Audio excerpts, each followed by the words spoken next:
Téléspectateurs du Cercle de Nyono, région de Ségou, merci de votre fidélité au programme de Renouveau TV. Bienvenue dans votre émission Regard croisé.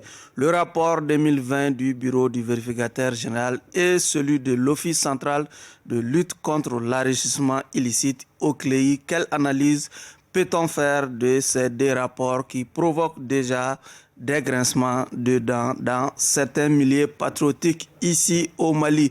Pour analyser ces deux rapports, nous recevons ce soir pour vous 4 invités. Le premier, Dr Alaï Bokoum, président de la Convention pour le Mali CPM. Dr Bokoum, merci d'avoir accepté de répondre à cette invitation. Merci mon cher Sidibé. Okay. Bonsoir à vos téléspectateurs et à vos auditeurs radio. Et aussi bonsoir à M. Diko. Notre deuxième invité est bien sûr M. Mohamed Alamine Diko, secrétaire politique du RDS. M. Diko, merci d'être avec nous. Merci à vous, M. Barou Sidibé, pour l'invitation. Okay. Et Nounsar du Parti FAD et le professeur Clément Damelé de la plateforme de lutte contre la corruption et le chômage vont incessamment nous rejoindre autour de ces plateaux. Encore une fois, bienvenue à toutes et à tous dans l'émission Regard croisé. Comme annoncé, le président de la transition, Assimi Goïta, a successivement reçu courant cette semaine le bureau du vérificateur général et celui de l'Office central de lutte contre l'enrichissement illicite. Les deux visiteurs de la semaine étaient venus mettre la puce à l'oreille du président Goïta quant à la profondeur de l'indiscipline financière dans notre pays, en tout cas pour le compte de l'année 2020. Monsieur Diko, je commence par vous. Est-ce que vous avez un peu parcouru ces deux documents? Oui, nous les avons parcourus au RDS en général et moi-même personnellement de long en large. Et ça nous a permis de voir toute l'étendue, je ne dirais même pas de l'indiscipline, mais on va dire de la délinquance financière qui caractérise malheureusement la gestion des affaires étatiques qu'on a, on va dire, depuis quelque temps au Mali. D'accord. Docteur Alaï, ce n'est plus de l'indiscipline, mais de la délinquance? Vous savez, il est toujours facile de qualifier certaines choses, surtout pour des gens comme nous qui avons, pendant un bon bout de temps, beaucoup parlé de ces choses-là. Heureusement qu'aujourd'hui, tout est couché sur papier. Et il faut dire honnêtement que quand on lit ces deux documents, malgré leur volume, parce que le vérificateur a fourni un rapport de 178 pages avec écriture, mais 182 pages quand on tient compte des autres. Et le CLEI a fourni un document de 105 pages. Il y a beaucoup de détails, mais il faut saluer surtout le professionnalisme qui a prévalu, parce que ça permet à n'importe quelle personne, pourvu que cette personne puisse bien lire et comprendre, c'est facile de déchiffrer ce qui est écrit. Donc la forme, elle est exceptionnelle. La disponibilité du document, immédiatement après l'avoir remis au président de la transition, c'était déjà disponible sur les réseaux et chacun avait accès au document. Donc ça, c'est à saluer. Ok, nous l'avions annoncé, il vient de nous rejoindre, Nounsar du Parti FAD. Nounsar, merci d'être avec nous. C'est moi qui vous remercie. Justement, on parlait de ces deux rapports, le rapport de l'OCLEI et du bureau du vérificateur général qui ont été déposés sur la table du président de la transition. Quelle lecture préliminaire vous faites déjà de ces rapports? Bon, nous sommes encore en train de fouiller dans ces rapports, de bien digérer ces rapports. En tout cas, comme vient de le dire le grand frère, ces rapports témoignent d'un professionnalisme qui va crescendo de nos services de contrôle, à savoir le bureau du vérificateur général, mais aussi le CLEI, qui sont aujourd'hui en train de faire preuve de professionnalisme. Mais quand on rentre dedans, bon, on a lu quelques pages, on ne peut qu'être écœuré de voir l'état de la saignée. C'est une saignée financière extraordinaire pour un pays où tout est à reconstruire. D'accord. Et je crois que la justice ne tardera pas à se saisir de ces rapports pour mener les investigations qui se doivent et traduire les responsables de ce qu'il convient d'appeler une délinquance financière sans précédent dans notre pays. Pour le traduire devant la justice, il faudra qu'il rende compte au peuple, qu'il rende compte à la nation. D'accord. Du coup, avant de faire intervenir la justice, vous pouvez aider déjà nos téléspectateurs à comprendre un peu le contenu de ces deux rapports. D'accord. Ce qu'il faudrait comprendre, c'est que déjà à la base, aucun de ces deux organes ne peut produire de rapport à valeur juridique. Ensuite, c'est-à-dire en français facile, ça voudrait dire qu'aucun de ces deux rapports ne peut avoir valeur pénale ni être utilisé comme pièce à conviction contre quelqu'un. Sauf que ces rapports peuvent avoir des valeurs dénonciateurs. Oui. C'est-à-dire que ça peut servir à la justice pour commencer à entamer une enquête sur tel organisme ou sur telle personne. Ensuite, les différences fondamentales, c'est que le bureau du vérificateur général enquête surtout sur les organismes et des entités. Et l'OCLEI enquête avant tout sur les personnes et la manière dont elles pourraient s'être enrichies de manière, on va supposer, frauduleuse dans un premier temps. Ensuite, il faut également savoir que l'OCLEI a donné beaucoup de recommandations et la différence entre les deux, c'est que par exemple le VEGAL est beaucoup plus, on va dire, mature dans la manière dont ils mènent les enquêtes et dont ils mènent leurs recherches, parce qu'ils sont déjà beaucoup plus anciens dans la chose, et l'OCLEI est beaucoup plus récent. Donc il y a une différence, les deux rapports sont extrêmement qualitatifs, mais il y a une différence on va dire, de fouilles et d'enquêtes menées. Au niveau de l'OCLEI, on sent que c'est quand même moins fourni que le niveau du VEGAL. Oui. Mais ça, on suppose que c'est par rapport à l'expérience et on suppose que c'est par rapport à la manière de faire et à la facilité que le VEGAL aurait pour entrer et sortir dans les différents services et dans les différents organismes. Okay. Ensuite, on peut remarquer également que, par exemple, aucun de ces deux n'a la possibilité de geler des avoirs, surtout l'OCLEI, puisque l'OCLEI enquête sur les personnes, c'est-à-dire qu'en enquêtant sur tel fonctionnaire X et en le soupçonnant d'enrichissement illicite, ils n'ont pas la possibilité de geler des avoirs en attendant que l'enquête finisse, et ils n'ont pas la possibilité d'empêcher par exemple des ventes ou le transfert de biens. C'est peut-être une partie du bas qui blesserait un peu, parce qu'on se retrouve avec beaucoup d'entités qui, même si elles donnent de bons résultats, n'ont pas en réalité de conséquences juridiques et ne peuvent pas faire grand-chose tant que la justice ne se saisit pas et tant qu'il n'y a pas une volonté politique derrière qui pousse le dossier à aller encore plus loin. C'est-à-dire là, par exemple, le président de la transition a reçu officiellement ces informations. Et nous, par exemple, au RDS, à Attire, dès les premières heures, on a soutenu la transition et le processus de transition. Et là, par exemple, ça serait une bonne chose pour nous de nous conforter dans le fait qu'on devait soutenir cette transition et qu'on doit continuer à la soutenir.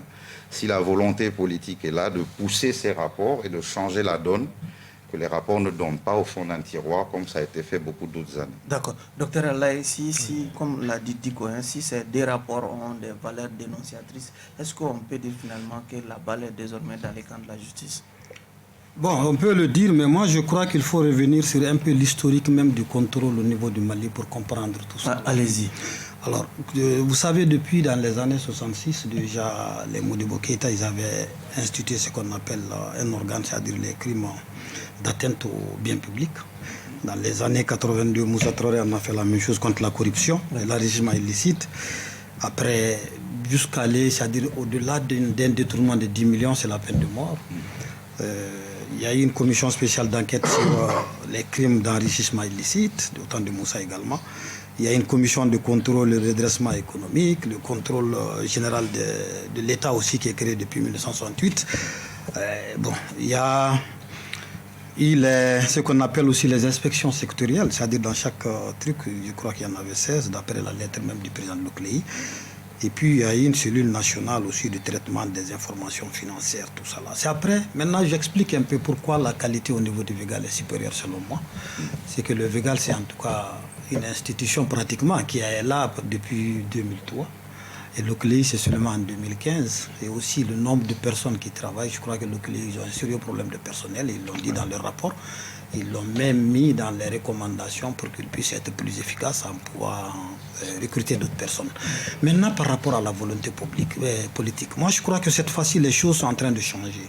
Donc ça tombe à point nommé que ces deux institutions, enfin je les appelle institutions parce qu'il faut un travail quand même qui constitue un truc très important pour nous, avant de revenir sur le fond et sur la forme d'ailleurs. C'est que nous sommes dans une étape de la vie de la nation aujourd'hui où nos autorités ont vraiment donné pratiquement carte blanche à toutes ces institutions, à tous ces instruments de contrôle pour que c'est vraiment qu'ils fassent leur travail.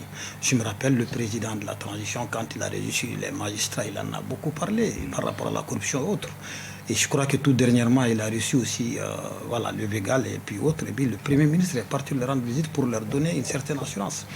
Ce qui fait que même si effectivement ça n'a qu'une valeur dénonciatrice comme vous le dites, en tout cas ils ont quand même la possibilité de saisir, et les détails seront peut-être donnés au cours de l'émission, c'est que je crois que le Végal a pu déposer déjà 36 dossiers au niveau des différentes juridictions, et qui concernent plusieurs trucs, on reviendra là-dessus, et le clé aussi en a fait pour 3, je crois.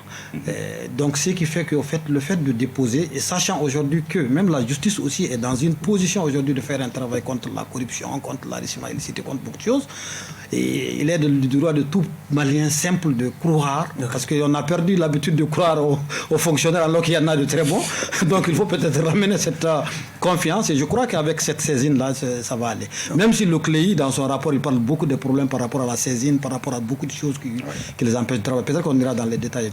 Nous cherchons, on essaie d'arrêter un peu le curseur sur l'aspect chiffre de ces deux documents. Où se trouve le scandale? Bon, vous savez, en fait, depuis plusieurs années, le rapport de vérificateur général a suscité beaucoup de tollé dans notre pays. Ce sont des milliards, des dizaines de milliards que l'on détourne, qui sont volatilisés au fil des ans. Le rapport de vérificateur, c'est un constat. Et ce rapport, les procureurs peuvent s'en saisir, peuvent être saisis. Ils vont investiguer pour voir où il y a... Tout n'est pas infraction là-dedans. On a dit manque à gagner, ce n'est pas une infraction.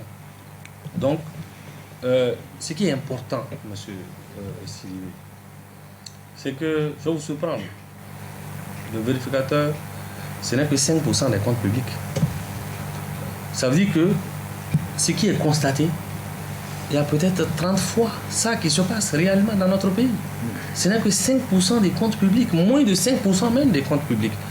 Un ancien vérificateur général, un ancien procureur général m'a dit clairement que c'est 1%, 2%.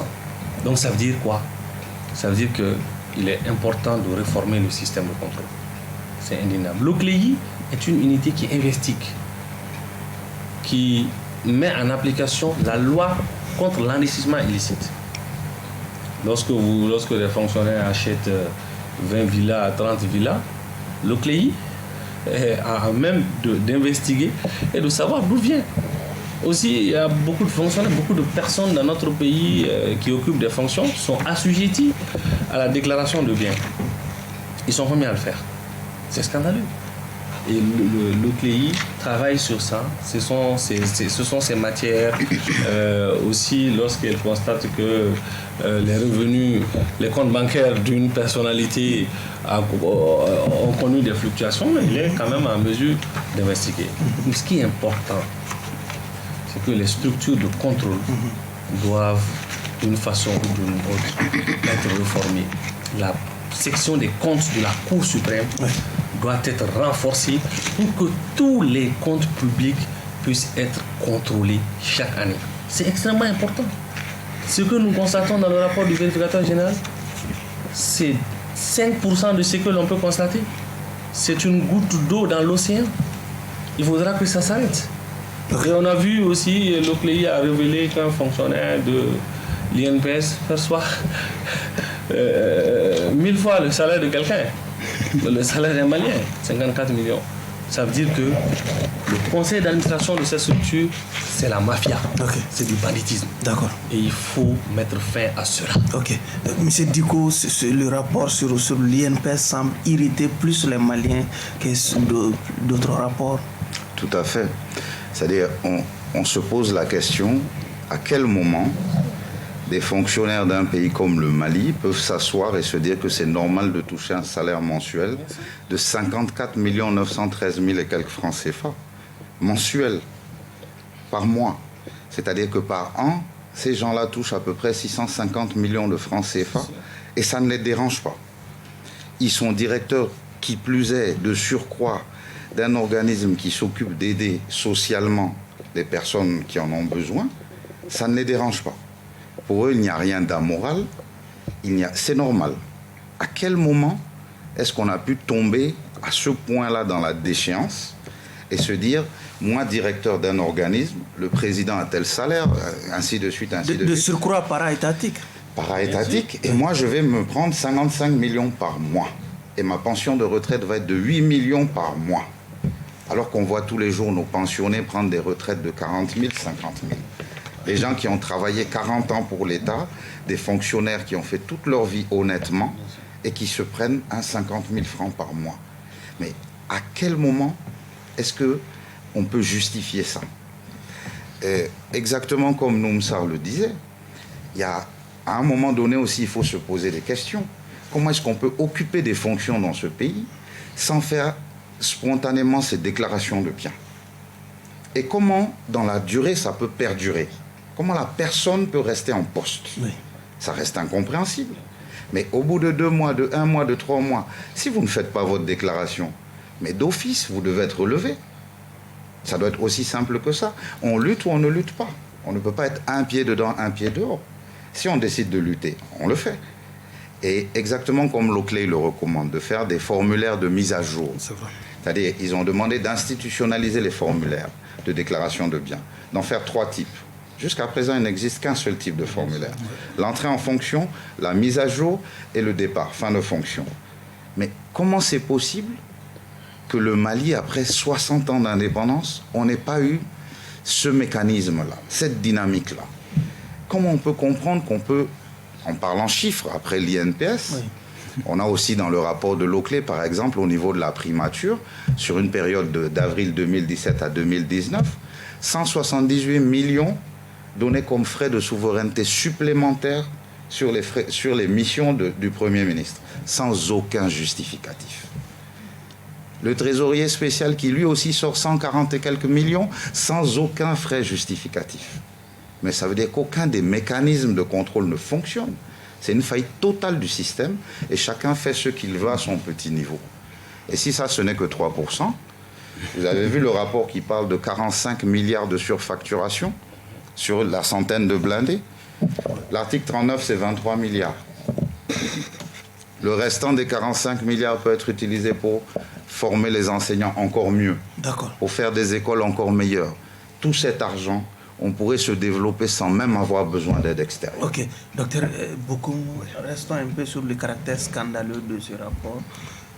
Bon, vous savez, le sensationnel, c'est quand on parle individu, on donne des gros chiffres à côté, ça écœure tout le monde. Surtout, du coup, je viens de le dire, quand il s'agit d'un organe qui gère quand même le social. C'est ce qui a un peu écœuré les gens, mais il y a des choses pires. Je crois que dans le rapport de l'OCLEI, on parle de 3 inspecteurs, tous financiers d'ailleurs. Et je vous donne juste un petit tableau avant de revenir. Parce que moi, je voudrais bien parce que les organes, là, ils sont en train de faire un bon travail, il faut le reconnaître. Et on allait peut-être pouvoir un peu parler de la forme, par exemple, avec le Végal, ce qu'ils ont fait. Ils ont été tellement explicites que c'est facile à lire et à déchiffrer, et digeste ce document. Alors, moi, je voulais dire ces 3 inspecteurs-là. On parle d'inspecteur numéro 1. Si ça ne tenait qu'à moi, j'aurais bien voulu qu'on cite les noms des gens. Ouais. Parce qu'en fait, quand on ne cite pas les noms des gens, quand on cite seulement l'occupation, la fonction, toute personne qui viendrait, fût-elle une personne très propre, très honnête, très sincère, très patriote, ça ne servira à rien. Il ira avec le titre et il ira avec les préjugés que voilà un directeur de l'INPS qui a fait tel, bon, X directeur. Peut-être même les gens vont se tromper parce qu'il s'agit de rapports qui ont même travaillé, je crois, de 2017, 2018, 2019 en ce qui concerne l'OCLEI. Admettons que maintenant que le même directeur ne soit même plus là, mais l'autre qui est venu, qui a travaillé et qui a honnêtement perçu son salaire, va en périr. Il siérait peut-être que désormais qu'on donne les noms des gens dans les rapports. Ces 3 inspecteurs, on dit que c'est des inspecteurs financiers. Admettons quelqu'un, le numéro 1, on dit, il devait avoir pendant la période examinée En tout et pour tout, il devait normalement, selon sa façon, ses primes, ses indemnités, ses salaires, ça devait être 63 296 642 francs. Imaginez-vous bien. Mais vous savez combien il a engagé, selon le truc de l'OCLEI?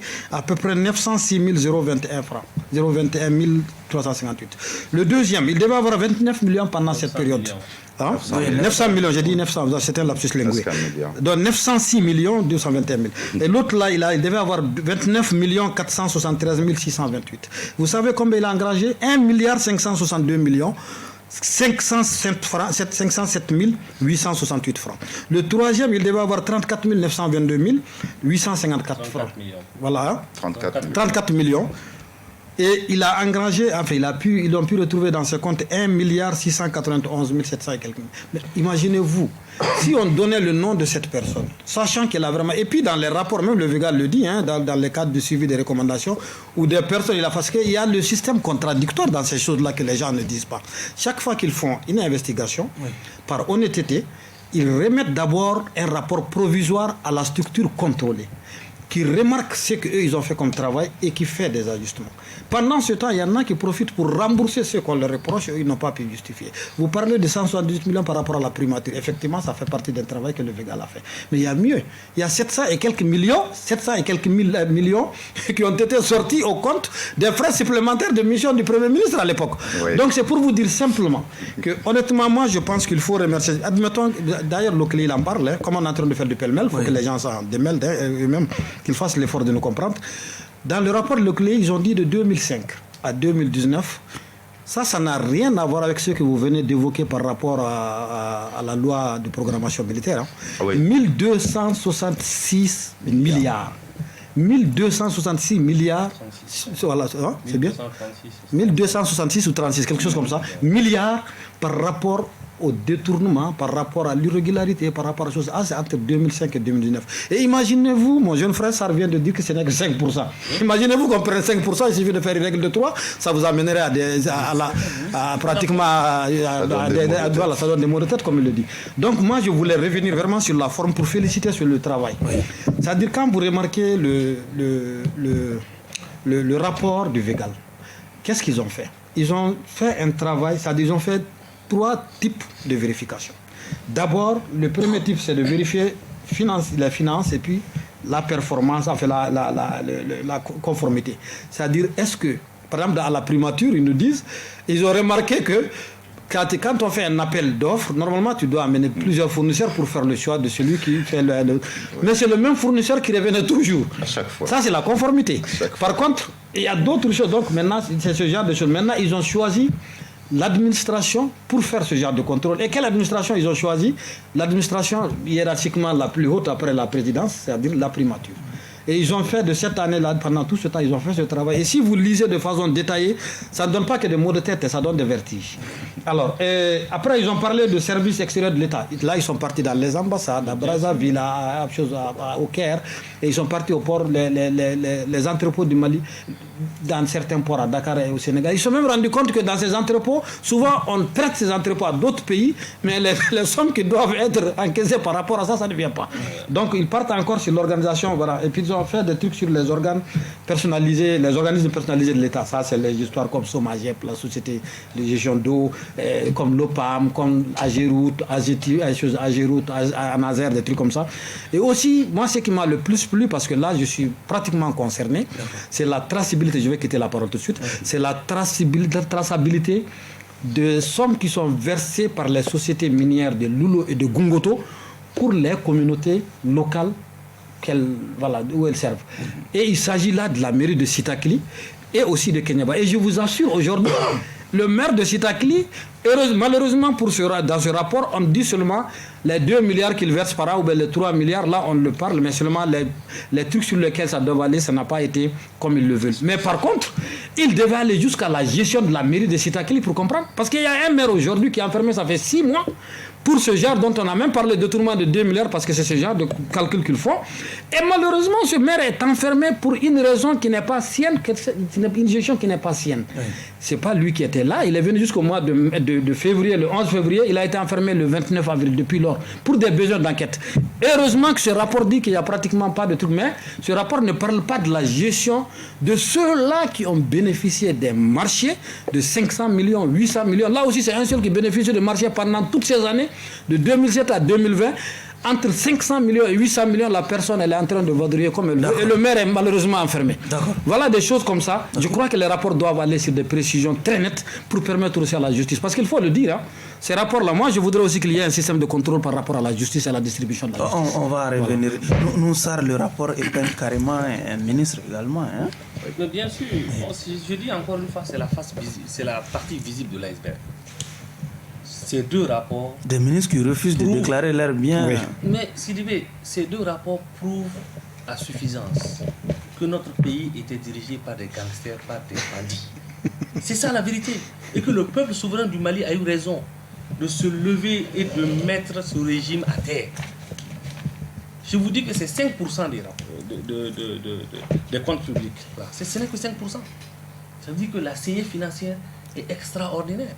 Ce qui est urgent de faire, c'est de procéder le plus rapidement possible, parce que le code de procédure pénale a été revu par le CNT, c'est de procéder aux saisies conservatoires le plus rapidement possible. C'est de procéder rapidement aux saisies conservatoires, de casser le conseil d'administration de l'INPS. Parce qu'au nom de la prospective, dans 15 à 20 ans, on n'aura plus d'argent pour payer nos retraités. Parce que les jeunes ne travaillent pas, ils ne cotisent pas. Ceux qui cotisent vont aller à la retraite et on n'aura plus de ressources pour les payer. On n'aura plus de ressources pour payer nos retraités. Donc, il faut le plus rapidement possible casser le conseil d'administration de l'INPS, procéder à des saisies conservatoires et rendre systématique la déclaration de biens. Lorsque vous gérez des fonds publics, lorsque vous percevez des fonds publics, il est inadmissible que vous ne déclarez pas vos biens. Ces ministres-là, ils sont connus beaucoup, vous avez parlé, les gens connaissent, les noms sont connus. Hein. Les noms sont connus. Le moment de citer ces noms, nous allons le faire. Donc, il faut aujourd'hui opérationnaliser le plus rapidement possible cette disposition du code de procédure pénale qui consiste à saisir. Dès que vous êtes soupçonné, on saisit les biens d'abord et on investit. Si vous êtes blanc comme neige, vos biens vous seront restitués. Il a parlé de 54 milliards. C'est la partie visible de l'iceberg. Ce sont des centaines de milliards. Mais il ne faut pas aussi que l'on se cramponne uniquement sur la dénonciation, sur le sensationnel. Il faut que notre pays mette en place une barrière infranchissable. À commencer par l'introduction, par l'exigence des factures normalisées.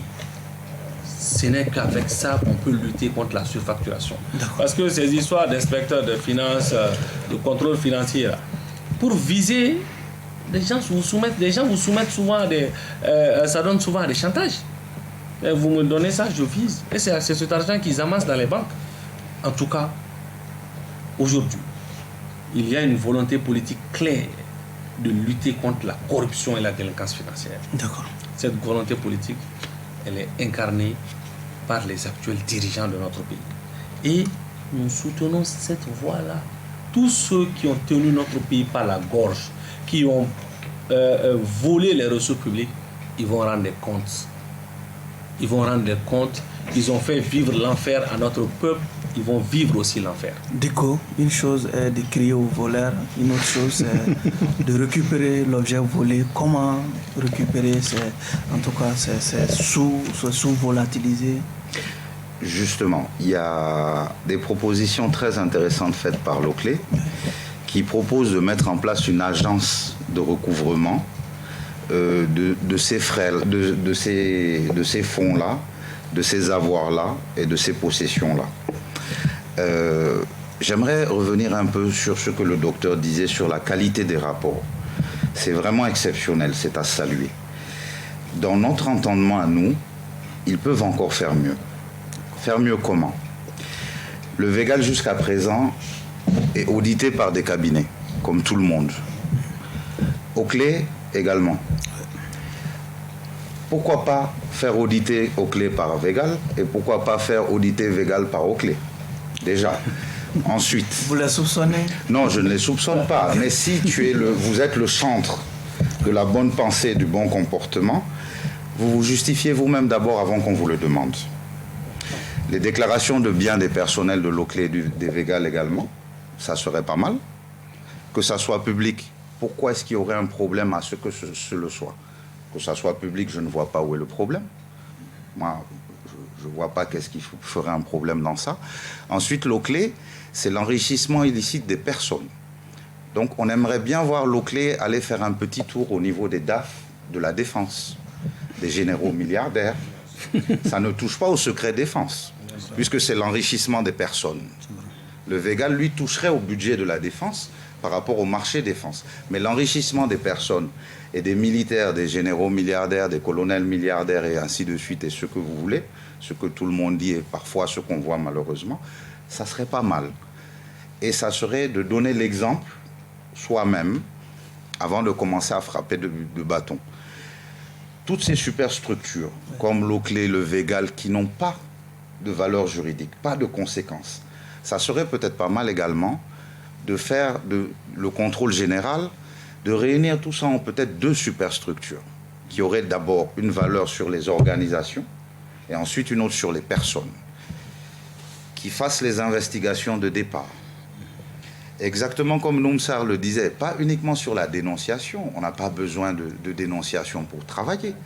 La valeur refuge qu'on constate dans ces rapports, la principale valeur refuge de blanchiment, c'est tout ce qui est le foncier, M. Sidibé. Comment on se retrouve avec 100 terrains appartenant à une personne et le cadastre à aucun moment n'a tiré la sonnette d'alarme? Il faut peut-être penser à informatiser tout ça. Les domaines. Comment c'est possible? Ça veut dire que le terrain, le sol est une valeur refuge pour le blanchiment des fonds. Donc déjà, il faut s'intéresser à ça. Un super organisme qui enquêterait sur les personnes, qui ferait l'enquête, qui emmènerait en justice et qui emmènerait en tribunal. Un autre super organisme qui ferait ça. Et s'il vous plaît, qu'on nous dise, ok, le ministre est visé, tel administrateur est visé, mais finalement, au bout du compte, on a récolté combien de milliards? On va mettre en prison quelqu'un 6 mois, 1 an, 2 ans. Mais combien de milliards est revenu dans la caisse et au peuple? Et par exemple, avec 5 ans d'exercice du Végal ou avec 5 ans d'exercice de l'Oclé, on a réussi à récupérer par exemple 1000 milliards et on a réussi à faire ça et ça. On aimerait le savoir, ça. Ça ne doit pas rester confidentiel. Ça doit être public. Donc ça serait une agence de recouvrement de ça qui serait également transparente pour donner l'exemple. Ça serait déjà un bon début. Ok. Faut-il attendre la création de cette agence de recouvrement? Bon, il faut attendre beaucoup de choses. Hein, parce qu'aujourd'hui, en fait, c'est la période. Hein. C'est-à-dire aujourd'hui, comme disent les faux forgerons, ou comme on parle souvent, c'est les forgerons sont tous faux. C'est-à-dire que c'est quand le fer il est chaud qu'il faut le battre. Hein. Aujourd'hui, je trouve que toute la population est dans la prédisposition de comprendre et de ramener un tout petit peu de confiance. Parce qu'on avait perdu la confiance partout, d'ailleurs. Et puis, c'était de bonnes guerres. Maintenant, par rapport juste à ce que Diko vient de dire, je suis entièrement d'accord. Mais aux généraux, il faut rajouter, j'avais commencé ça tantôt, vous m'avez demandé d'attendre. C'est-à-dire qu'on commence même d'abord aussi par les juges, les magistrats. Exactement. Il faut auditer à ce niveau, surtout le CLEI, parce que moi j'en connais des procureurs qui ont des villas, des immeubles, partout ils ont servi. Partout ils ont servi, Dénoncez-les, monsieur. Non, bon, moi il y a aussi le côté musulman, je suis fils d'imam, il y a des choses qu'on ne peut pas faire, mais là c'est dans la réglementation. Et ils se reconnaîtront de toutes les façons. J'ai même l'habitude de dire que dans mes publications, que le jour où moi je verrai un procureur enfermé, parce que là le problème aussi de ces organes c'est ça, c'est des juristes qui sont devant, c'est des gens du même corps, ils se couvrent entre eux, alors qu'ils savent bien qu'il y a des brebis galeuses en leur sein aussi. Il faut qu'on le dise. Hein. Cela ne veut pas dire qu'ils sont tous mauvais. D'ailleurs, la majorité, elle est bonne. Maintenant, quand on veut parler sur le sensationnel, savez-vous, les inspecteurs, tantôt j'en parlais. Il y a un il y a le numéro 1, je crois, il a 20 maisons à lui seul d'habitation, des maisons construites. Imaginez-vous bien, hein, il a 4 véhicules particuliers. Le second, il a 22 maisons seules. Et il a 46 parcelles non bâties. Je me demande si ce n'est pas pratiquement le chef de village qui veut s'arroger pratiquement toute la région. Et il a un bâtiment commercial de 2 parcelles, déjà, bon, qu'il a déjà dû vendre, mais entre-temps, les gens l'ont déjà pincé. Et le troisième, il a 21 maisons. Donc le point commun, c'est-à-dire le dénominateur commun de ces 3-là, ils ont quand même une vingtaine de maisons. Mais quand même, Ça, c'est ce qu'on a pu recenser. Peut-être c'est qu'il a mis sur le nom de l'ami de son petit frère, sur le cousin du frère de la femme, sur le ceci, on ne sait même pas. Donc, c'est un peu aberrant tout ça. Maintenant, il y a un autre aspect, c'est-à-dire par rapport, parce que le CLEI semble avoir eu des problèmes, parce que le CLEI, il y a 3 ou 4 façons. Il y a les saisines par le numéro vert, on peut aller les dénoncer, on peut aller leur écrire, mais la façon sur laquelle ils ont le plus travaillé et qui les a beaucoup aidés, c'est par rapport aux déclarations de biens. Il se trouve que dans tous les organes, dans tous les ministères, dans toutes nos directions, il y a des postes pour les occuper. Il faut obligatoirement faire la déclaration de biens. Et de façon périodique, même s'ils veulent aujourd'hui que les choses changent. Voilà. Et quand tu dois le faire chaque année, il se trouve qu'ils ont eu la chance d'avoir au moins sur l'ensemble des 1380 déclarations, comme ils le disent, il y en a quelques centaines, je crois 300 et quelques si ma mémoire est bonne, qui ont pu quand même déclarer minimum 2 fois. Il y en a qui ont déclaré jusqu'à 5 fois. Donc ça leur permet de faire quoi? La première déclaration, calculée avec comparée à la deuxième, permet de comprendre s'il y a eu un enrichissement illicite ou pas. Mais si le temps ne nous permettait même, il y a un listing de ministères, ça c'est dans les années 2019. Imaginez-vous, il y a sur toutes ces choses-là, il y a 23 ministères qui ont accepté, y compris la présidence, à leur donner la liste de ceux qui doivent déclarer leurs biens, parce qu'ils ont procédé comment ces gens. Moi je loue leur intelligence. C'est-à-dire chaque service qu'ils contactent, ils leur demandent de nous leur fournir la liste des personnes susceptibles, assujetties à la déclaration de biens.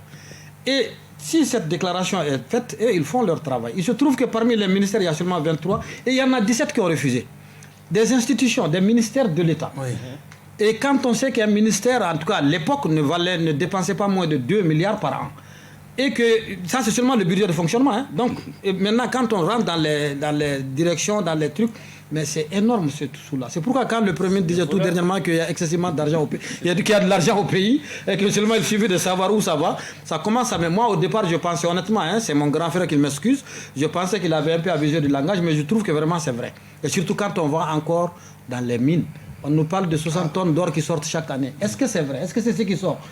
Qu'est-ce qui se passe là-bas? C'est-à-dire aujourd'hui, il y a un travail phénoménal à faire. Mais dans le rapport du Végal, quand on lit, on se rend compte, en tout cas moi, la première lecture que j'ai faite, c'est que l'État malien aujourd'hui, en tout cas jusqu'à 2019-2020, était géré par des personnes qui n'ont aucune formation, qui n'ont aucune, c'est-à-dire une connaissance, ce serait aberrant, mais en tout cas qui sont excessivement limités dans leur façon de travailler. Et aujourd'hui, il va falloir peut-être aussi auditer tout ça pour ramener la qualité des hommes, des ressources humaines. Parce qu'il y a un sérieux problème. Je crois que quand j'ai commencé à parler des vérifications, j'avais juste énuméré les finances et les trucs, mais ils ont fait des vérifications par rapport à la performance, où ils ont travaillé sur l'énergie du Mali, et où ils ont fait des vérifications sur les collectivités territoriales, ils ont travaillé sur certaines communes de Guénéga, à Fana, Sibi, Bougouni, tout ça. Ils ont fait des vérifications par rapport au suivi et aux recommandations qu'ils avaient faites. Quelle en a été la suite? Et aussi, ils ont parlé de quelle collectivité. Et aussi, ils ont fait une évaluation de politique publique. C'est là où ils ont un peu parlé du développement d'un truc là. Il y a un projet qui a été fait. Voilà. Donc, vraiment, pour vous dire, pour un peu finir sur le volet là. Aujourd'hui, nous sommes à la croisée des chemins. Vous savez, le chemin de l'honneur et le chemin de l'honneur et du profit ne se rencontrent qu'exceptionnellement. C'est très rare qu'on profite étant dans l'honneur. C'est ce qui arrive à l'INPS. Excusez-moi. Parce que les gens n'ont pas compris. Le CLEI a tellement fait le travail qu'ils ont démontré par les lois et les textes l'irrégularité par rapport aux 54 millions. Parce qu'au fait, les gens sont mis d'accord. C'est comme dans les grandes entreprises qui font rentrer Peugeot et autres là qui font rentrer des milliards à leur PDG. Dans un truc qui est même social, ils ont fait une assemblée avec le conseil d'administration, je crois, le 29 septembre 2014. Et malheureusement, selon la loi, il faut que ça passe par le tribunal, par ceci, par cela. Et la loi devait être appliquée un jour après l'adoption par rapport à la signature du président du tribunal, et ça devait être le 1er novembre. Et il se trouve que depuis le 29 septembre, ils ont déjà mis cet organe, cette façon de payer, ils sont mis d'accord sur ça, et voilà ce qu'on va donner au PDG, voilà quand il va démissionner. Et ils ont travaillé sur cette date, alors que tout ce qui est subséquent, comme le dit le rapport, c'est-à-dire tous ceux qui viennent tout ce qui vient de cette décision prise irrégulièrement devient irrégulier. C'est là où ils ont demandé depuis 2016 que l'INPS soit remboursé. Mais malheureusement, peut-être qu'avec c'est pourquoi je dis souvent que la justice, c'est un rapport de force, ça fait mal. Moi-même, ça me fait mal. Mais maintenant que les rapports de force sont bons pour qu'on fasse une bonne justice, alors voilà. Nous justement, est-ce que la justice dispose des moyens juridiques adéquats pour mettre en déroute ou même contredire ces systèmes de prédation? Mais bien sûr, la justice est indépendante, c'est une institution. La justice est un pouvoir. La justice, c'est le socle d'un pays. La justice, c'est préserver les droits de la veuve et de l'orphelin. C'est prendre soin de l'éthique et de la morale d'un pays. Donc, la justice, c'est quelquefois le dernier rempart. Et il faut qu'elle s'assume. Aujourd'hui, nous félicitons les juges, nous encourageons les juges à garder jalousement leur indépendance, à poursuivre le chemin qu'ils viennent d'emprunter, à traquer les prédateurs jusque dans leur dernier retranchement. Sidibé, il ne s'agit pas de constater et de réprimer. Oui. Il s'agit de mettre en place des procédés pour empêcher. La structuration du budget de l'État du Mali prédispose au détournement. Tenez-vous bien, plus de 70% du budget est consacré exclusivement au fonctionnement. Les salaires, les meubles, le café, le thé, les tables, les fauteuils. Le lait. Le lait, le sucre. Donc, lorsqu'on injecte 70% des ressources de l'État dans le fonctionnement, eh bien, on ouvre grandement la porte au détournement. C'est là-bas qu'il y a les marchés. C'est là-bas qu'on fait les marchés et c'est là-bas qu'on découvre les surfacturations les plus scandaleuses. Donc, il est important que l'on fasse des efforts pour équilibrer à ce niveau. Pour que l'essentiel des ressources financières, parce qu'un État, c'est l'investissement. Si on n'investit pas, on compromet l'avenir. Lorsque vous rentrez dans les ministères et que vous jouez à vous renseigner sur le prix des fauteuils de réception, là, mais vous allez vous demander si on est sur le même territoire, on est sur la même planète. Vous allez vous demander si on est sur la même planète. Lorsque vous voyez les équipements de bureau, vous faites un tour, vous cherchez à avoir la facture, mais vous allez avoir des maux de tête. Les clés USB, on a vu ici dans ce pays que des gens ont facturé les clés USB à 80 000. Mais ça, c'est pire qu'un scandale. Donc, il faut que nous mettions en place des barrières infranchissables pour que les prédateurs ne puissent pas avoir accès aux ressources. Le pays vient de parler de 20 maisons, mais c'est la partie visible encore une fois. Allez-y à Angré en Côte d'Ivoire. Vous allez voir des immeubles appartenant à des Maliens, certains qui vivent ici. Allez-y aux Almadies à Dakar. Vous allez voir des immeubles qui appartiennent à des Maliens qui vivent ici. Et donc, la lutte contre la corruption, ce n'est pas une fatalité. La lutte contre la corruption, c'est une question d'existence. Tous les empires, de l'Antiquité grecque à la Rome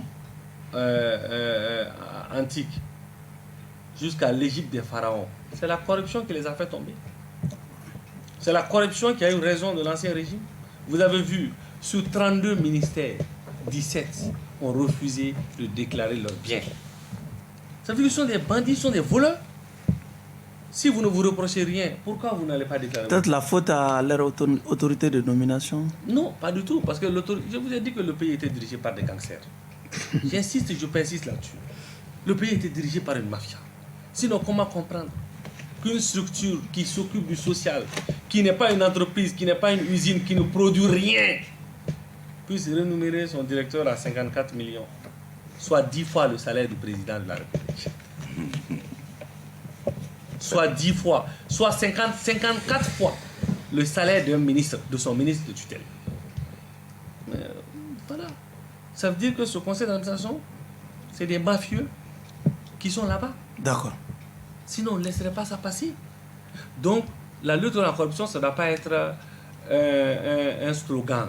Ça ne doit pas être un slogan. Ça doit recouvrir tout son sens. D'accord. Soit nous luttons contre la corruption, soit la corruption fera disparaître notre pays. Parce que la situation de notre pays, la situation actuelle de notre pays s'explique en grande partie par la corruption qui a gangréné notre armée au point qu'elle a perdu des ressources, qu'elle a perdu des compétences, qu'elle n'a pas été mise dans les conditions pour assurer notre sécurité, pour assurer la défense de notre territoire. C'est la corruption le responsable. Et qui est responsable de la corruption? Ce sont les dirigeants voyous. Et ceux-là, ils vont leur rendre des comptes, ils vont le payer. Nous allons rendre justice à notre peuple. Ils seront traduits devant la justice. Dico, votre dernier mot sur la question? La dernière chose que j'aurais à dire, quand même par rapport à l'eau-clé, on va rendre un peu à César ce qui est à César. Créé en 2015, donc c'est quand même sous le régime Ibeka. On va leur rendre ça. Maintenant, peut-être que la volonté politique n'était pas là de suivre et de pousser la chose. Ça, c'est autre chose. Mais on va rendre quand même à César ce qui appartient à César. Ensuite, au RDS et à Atir, nous, on applaudit des deux mains ce qui est en train de se passer. Et comme je vous le disais au tout début, ça nous conforterait, nous, dans ce qu'on a fait depuis le début de cette transition, de supporter ce processus-là, de montrer qu'il y a un changement quelque part. Et c'est l'occasion pour la justice malienne de toucher à ce qui est l'un de nos grands slogans à nous, qui est la justice sociale. 55 millions, ça représente 15 ans de salaire d'un fonctionnaire qui touche 300 000 par mois, monsieur Sidibé. 55 millions par mois représente 15 ans de salaire de quelqu'un qui touche 300 000 par mois. Et ce n'est pas tout le monde qui a 300 000 par mois. C'est amoral. On ne peut, en aucun cas, ça ne peut être légal. On doit se poser la question, on doit se dire que ça ne va pas. C'est l'occasion pour cette justice-là de renouer les liens avec la population qui s'est sentie trahie par la justice. Il faut le dire. Parce que la justice est très éloignée et à un moment donné, on a l'impression qu'elle est là pour les plus forts. Là, maintenant, il faut qu'elle montre qu'elle est là pour le peuple.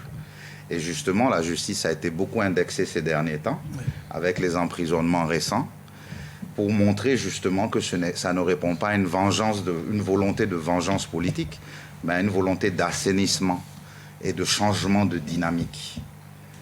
Donc, nous, au RDS, on félicite la justice pour le travail qu'elle devrait faire et qu'on espère qu'elle va faire. On la félicite par avance. On félicite également par avance, on espère que le président de la transition, qui maintenant a officiellement ces données, ne peut plus fermer les yeux dessus s'il a vraiment une volonté de changement. Et on espère que ça viendra. Et nous, ça nous confortera dans tout ce qu'on a fait ces derniers temps. D'accord. Docteur, votre dernier mot sur la question? Oui, moi je voudrais vraiment marcher un peu sur ta langue aussi pour seulement, cette fois-ci là on a fait beaucoup pour le CLI, mais je le rappelle jusqu'en 2014 c'est l'année qui a été déclarée comme étant l'année de lutte contre la corruption. Et malheureusement c'est pendant cette année-là qu'on a eu un fonctionnaire qui va prendre 54 millions. Donc vous savez, les choses à leur contraire, ce n'est pas un problème pour certains. Alors moi je voulais juste féliciter le Végal aussi, hein, parce que j'ai eu la chance de suivre certains dossiers de moi-même comme ça pour m'informer pour des choses par rapport à beaucoup de choses. Et ils ont fait un travail en tenant compte un peu de l'aspect social et même sociétal et des besoins du peuple malien. C'est là où vous verrez qu'ils ont en fait varié leur façon de faire les vérifications. Peut-être c'est ce qui pousse aussi à orienter un peu. Ils ont un peu fait une vérification au niveau de la sécurité alimentaire. C'est là où ils ont parlé de l'OPAM et puis de Soukala, tout ça. Et ils ont fait une vérification par rapport aux infrastructures routières parce qu'ils savent qu'aujourd'hui l'état des routes avec les marchés électriques qui ont été octroyés. C'est là où ils ont parlé d'Agiroute et puis d'Anazer, tout ça. Ils ont un peu fait des vérifications par rapport à la gouvernance institutionnelle. C'est là où on parle de la primature et autres. Et la décentralisation, le développement rural, vous voyez les collectivités territoriales qu'ils ont vérifiées.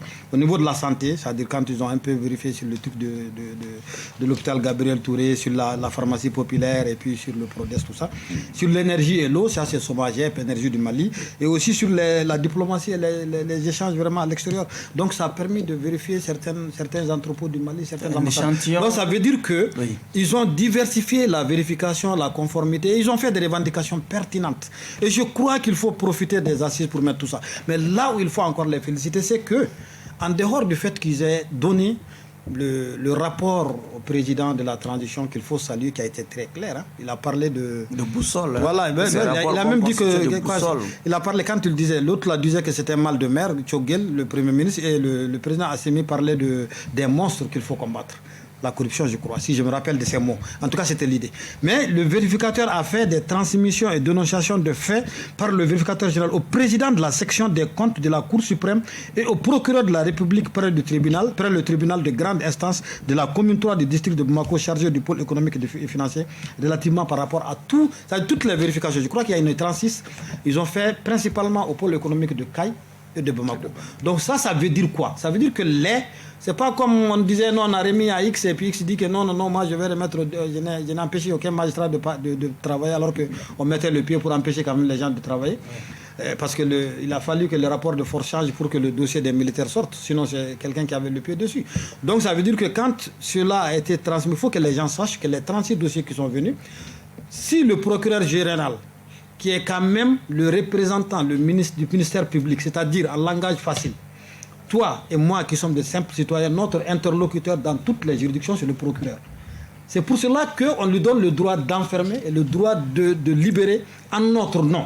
D'ailleurs, il parle toujours au nom du peuple en prenant des actes. Donc si celui-là est saisi par rapport à une incidence très dangereuse par rapport à une gestion, il n'a même pas besoin de tout se saisir, on l'a déjà saisi. Donc vraiment, comme on le dit, sauf les keneflés, quoi. On n'a qu'à c'est tout. Non, ça, vous revient. Merci beaucoup à Omar. Et je voudrais tout simplement dire que la corruption, ce n'est pas une fatalité.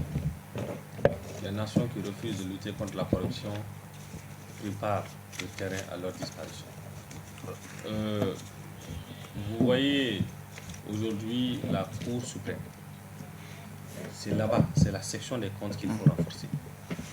En recrutant, pourquoi pas 1 millier d'auditeurs, pour que aucun compte public ne passe une année sans être contrôlé, sans être audité.